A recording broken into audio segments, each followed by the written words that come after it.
In the shadow of Egypt's towering pyramids, beneath the golden gaze of divine effigies, a truth festers: sexuality, not merely human desire, but a cosmic force revered as divine. Was it creation itself, born from a god's solitary act, that shaped a civilization's soul? Or did the pharaohs, in their sacred rituals, blur the line between divinity and depravity?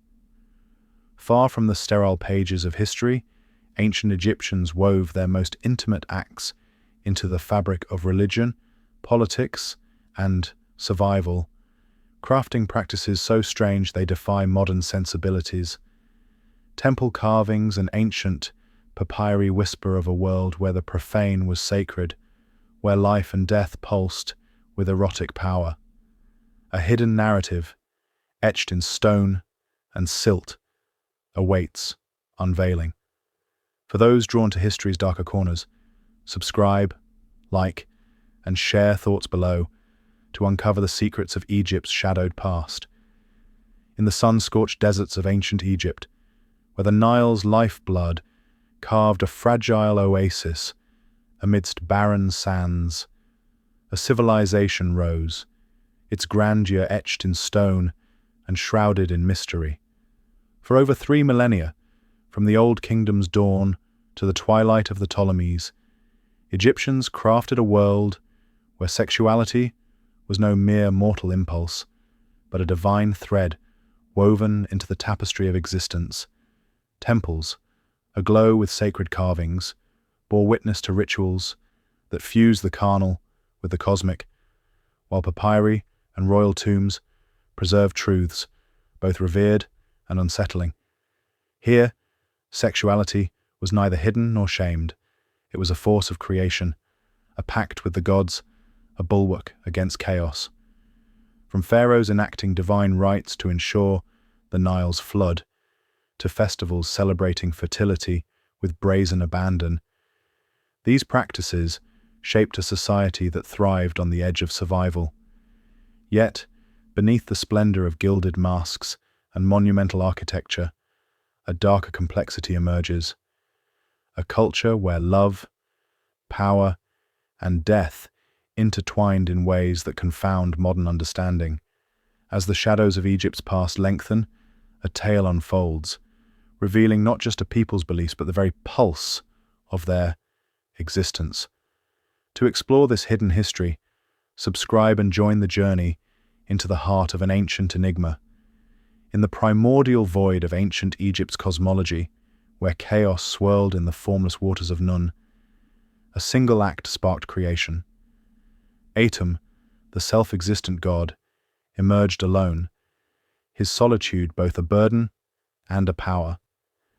According to texts etched in the Pyramid Age, he brought forth the universe through an act of solitary pleasure, his ejaculation birthing Shu and Tefnut, the divine progenitors of all that followed.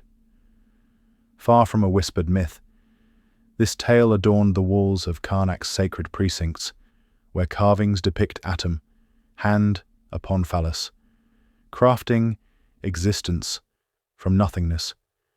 To Egyptians, this was no obscenity, but the pinnacle of divine creativity, a moment when chaos bowed to order. Sexuality, in their world, was no mere instinct.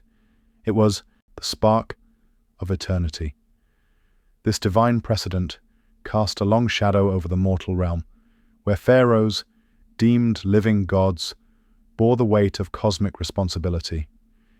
Each year, as the Nile's flood promised life or ruin, the king stood at the river's edge, priests and nobles in solemn attendance.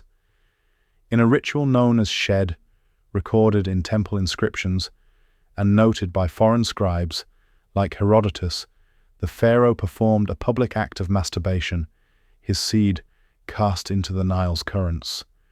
This was no private indulgence, but a sacred duty, believed to wield the same creative potency as Atum's act.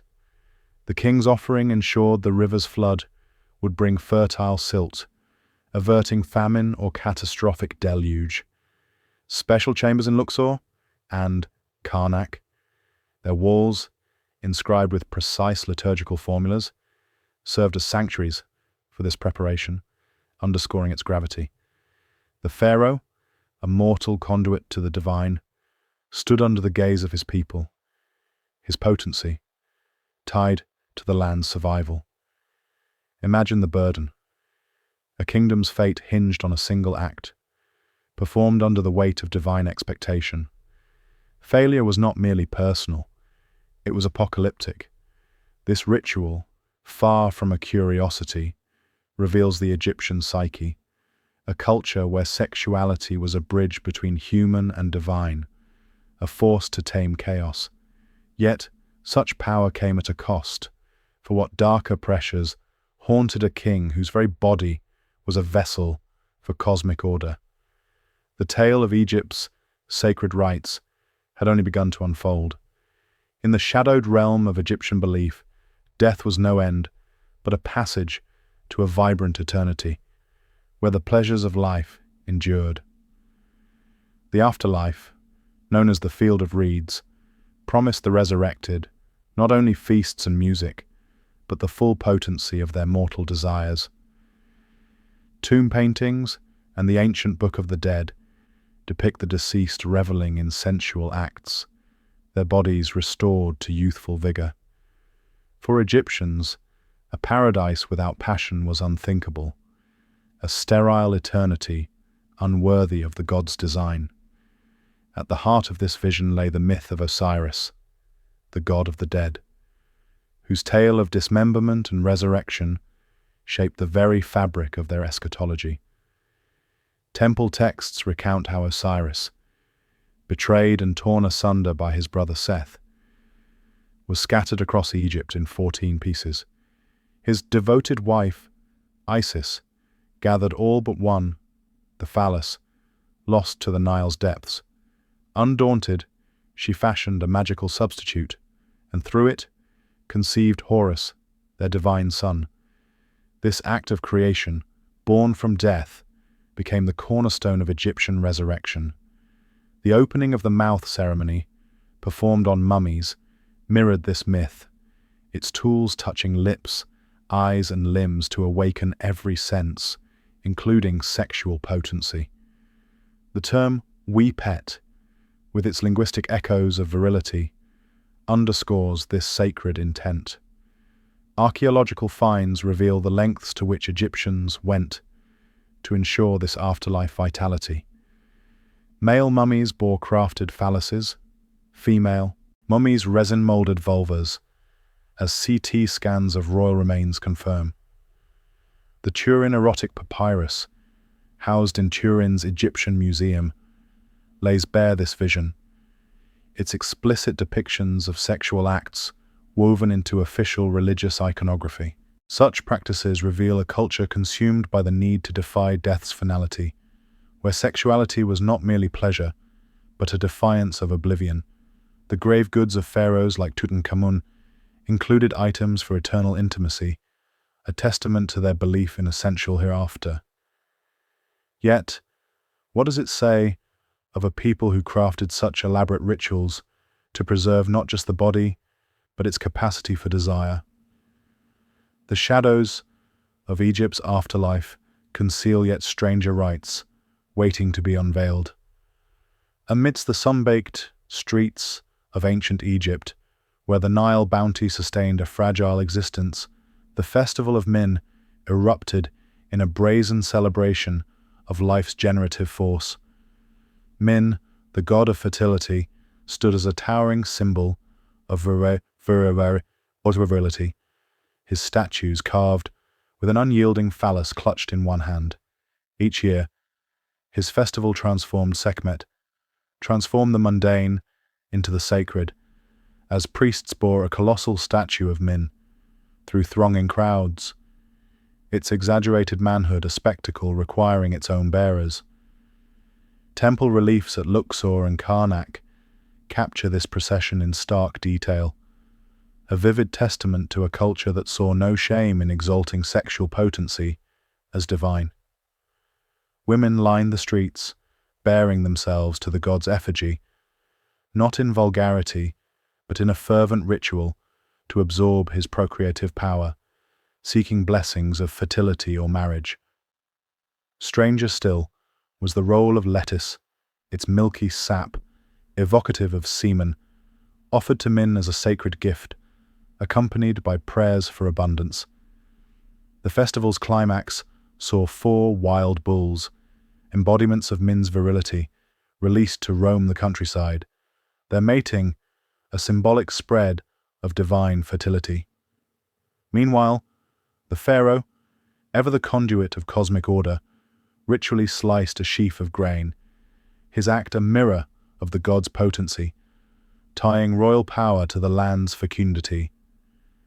To foreigners like Herodotus, who observed with thinly veiled astonishment, this unrestrained revelry stood in stark contrast to the tempered rites of Greece. Yet for Egyptians, the festival was no mere spectacle. It was a sacred affirmation of the creative force that sustained their world, a defiant embrace of life in a land shadowed by death. This unapologetic celebration of sexuality, woven into the fabric of religious devotion, reveals a people for whom the body's desires were a divine mandate. But what deeper truths lie beneath such public displays of potency, where the sacred and the sensual blurred into one? The narrative of Egypt's strange customs wins toward yet more unsettling revelations. In the intricate tapestry of ancient Egyptian life, where fertility was a divine mandate, the practicalities of controlling reproduction revealed a startling ingenuity. The Kahun Gynecological Papyrus, an Ebers papyrus, dating to circa 1850 BCE, records some of history's earliest contraceptive methods, their recipes as bizarre as they were prescient. Crocodile dung, blended with honey and sodium carbonate, formed a pessary inserted into the vagina, its alkalinity a hostile barrier to life. Acacia gum, laced with lactic acid, was mixed with dates and honey, creating a spermicidal lint that foreshadowed modern chemical barriers.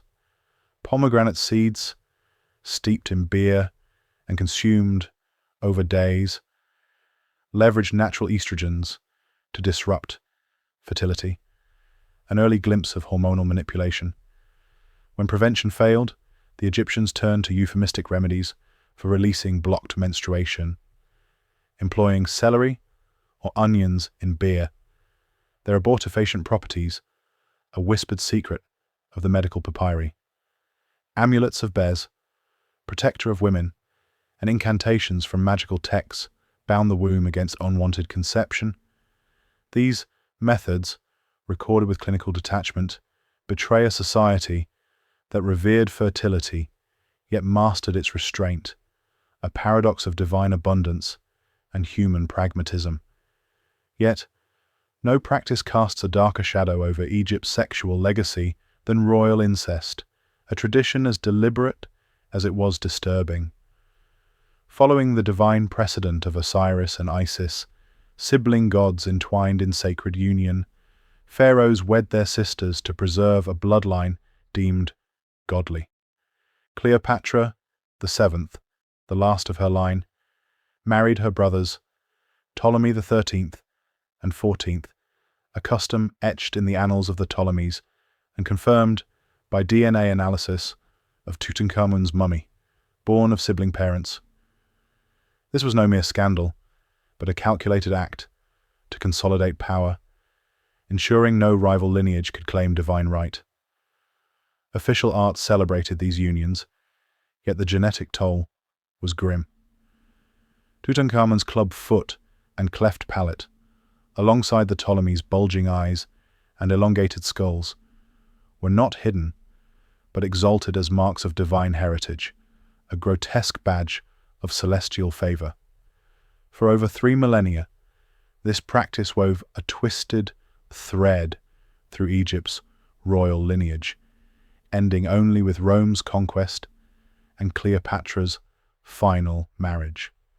These twin pillars of Egyptian sexuality, control over creation, and the distortion of divine lineage, reveal a culture balancing survival with hubris. The ingenuity of contraception speaks to a practical mind, the persistence of incest to a fatal devotion to divine myth. What does it signify when a civilization's survival hinges on such perilous contradictions? The shadows of Egypt's past hold one final reflection. In the shadowed annals of ancient Egypt, where the Nile's pulse dictated life and death, sexuality emerged not as a private indulgence, but as a sacred force, binding the mortal to the divine. From Atom's solitary act of creation to the pharaoh's ritual offering at the river's edge, from the brazen revelry of Min's festival to the meticulous preservation of desire in the afterlife, Egyptians wove their most intimate impulses into the very fabric of their civilization. Contraceptive ingenuity and royal incest, though worlds apart, reflect a singular truth. In a land where survival teetered on the edge of chaos, sexuality was both a gift and a burden, a bridge between the earthly and the eternal. Yet, beneath the grandeur of temples and the solemnity of rituals, a darker thread persists, a culture that exalted the body's potency while grappling with the consequences of its own divine myths. The genetic scars of royal bloodlines and the pragmatic sorcery of reproductive control reveal a people who revered life's creative power, yet knew its perils intimately. What legacy endures from such a paradox, where the sacred and the profane danced in uneasy harmony? Egypt's story whispers a haunting truth. Humanity's deepest desires, when enshrined as divine, can both sustain and unravel a civilization. For those who seek to probe history's shadowed depths, subscribe, like, and share reflections below, as the past's enigmas linger in the silence of forgotten sands.